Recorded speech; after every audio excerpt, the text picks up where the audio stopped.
Ganda ng gabi mga ka-legit Darikans! Kamusta kayo? Nandito na naman ang napakaganda ninyong ka-legit Darikans, si Gandara!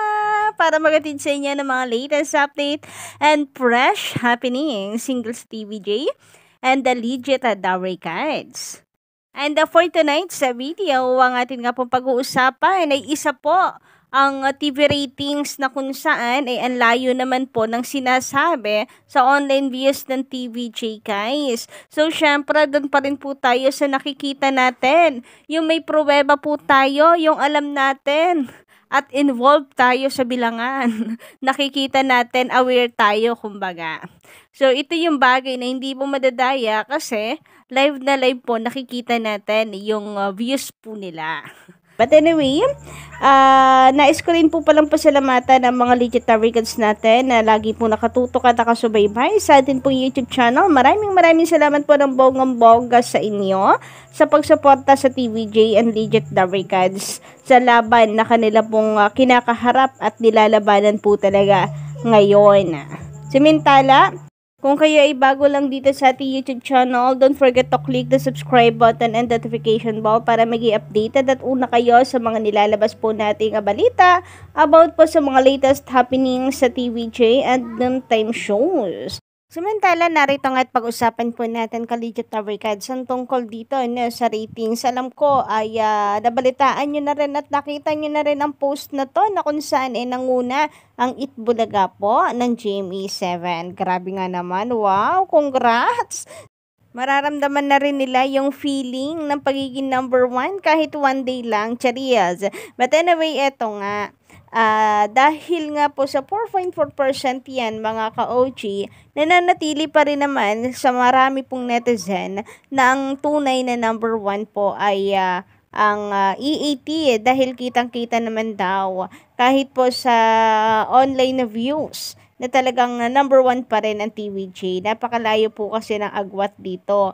So kung makikita nyo nga po dito sa EAT Live, October 30, 2023 po yan, 210k views po ang TVJ It. O diba? Napakalaki. 201 views po yan. May date pong nakalagay dyan. Samantalang, ang Itbulaga po na number 1 sa TV ratings ay 24k views lang. So, ayon po sa ilan, ay our karamihan sa mga legit Darikans, ang tunay na number 1 ay ang E80 pa din. Dahil ito ang pruweba na kaya pong patunayan ng mga legit Darikans kasi hindi ito mapepeke, hindi raw po ito mababago. Kasi lahat po ng mga tao ay nakikita po ito. Concurrent live viewers, total of views, pero na lang kung i-private. Pero yun nga, kita naman po natin kung sino ang tunay na number 1 at pinapanood ng masa. Ang TVJ pa rin po ang wagi pagdating po sa online. So what if lahat ng yan nanood po sa television? So nangunguna pa rin po ang TVJ. And ito pa sa Facebook pa lang. So isang Facebook pa lang yan. Meron pa po sa TV5, meron pa rin po sa YouTube. Sa dalawa rin po sa YouTube, TVJ and TV5 Philippines. So ibig sabihin, baka nasa kulang-kulang milyon po ang nanonood sa online. Kaya sayang lang po talaga ka-OG na hindi ito kasama sa TV ratings kasi kung kasama yan, for sure na ang pagkapanalo po ng EAT. Laban po sa Itbulaga ng Tape Inc. sa GMA7. So paano nga daw ba kasi nakukuha na lalaman yung rating sa television? Paano daw kaya yung ginagawa? Maganda rin daw sana kung sakali na nakikita rin ng mga tao kagaya po nung sa online. Nakikita ng mga tao kung papaano, gaano karami, kasalukuyan, overall, mga rating. Samantala, pag-usapan naman po natin itong patungkol sa post po ni Tito Sen. Meron po siyang post sa kanyang social media na kung saan ay tila parinig, pasaring at pwede rin naman na humuhugot lang itong si Tito Sen. Pero marami po ang malakas ang kutob na ito po ay sa kalaban. So tamaan na lamang po siguro ang sapol. Tamaan na lamang po ang guilty mga ka-OG. And kung hindi naman guilty ay wag na lamang pong maggaw-ngaw at kung ano-ano pang ibabato kay Tito Sen. Kasi mapaghahalataan lang. Wag po ganon. Wag po nga amen.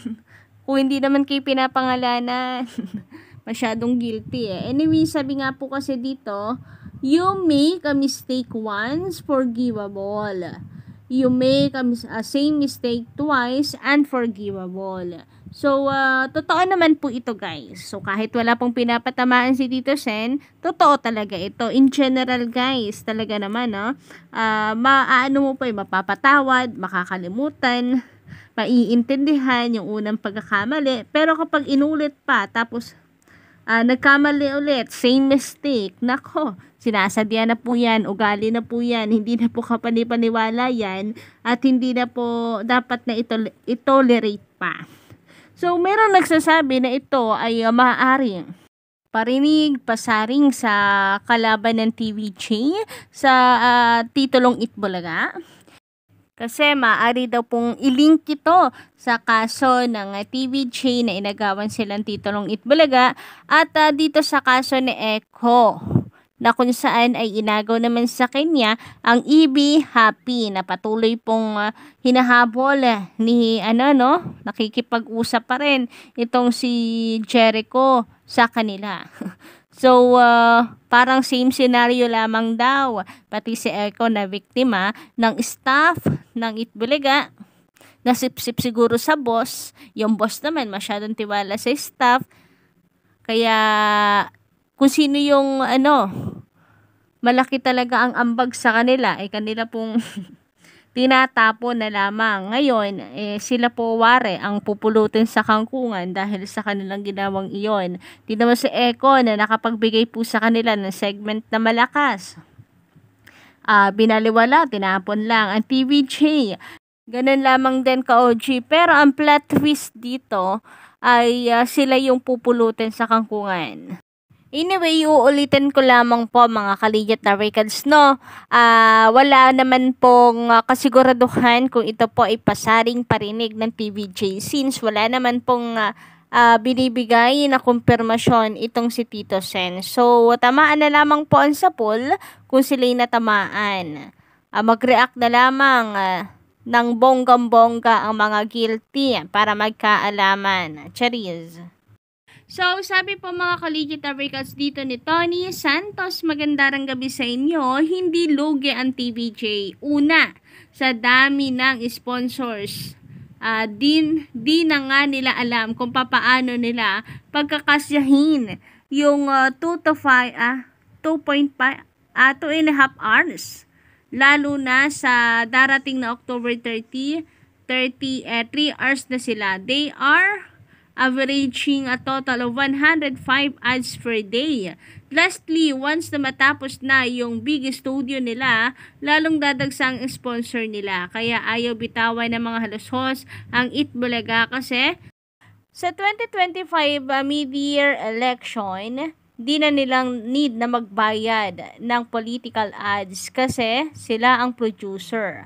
But that remains to be seen kasi up to December 2024 ang contract nila sa GMA7 at Black Timer sila. Malaki bayad nila.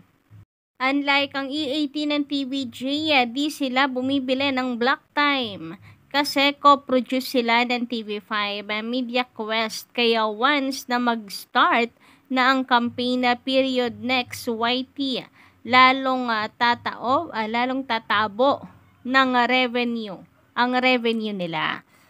Samantala, sabi naman ni Sir Mishano Mogol sa kanyang komento, mga hindi nga marunong mag-isip ang writer creative ng Fake Bulaga, kaya gaya-gaya na lang. So, naalala ko, yung tungkol po dito sa namumuong love team. Hindi naman daw sila pinapartner, pero malay niyo, gawin ito kung makita po nilang effective sa mga manonood at kagati ng mga manonood, yung love team na yan with Paulo and Ara.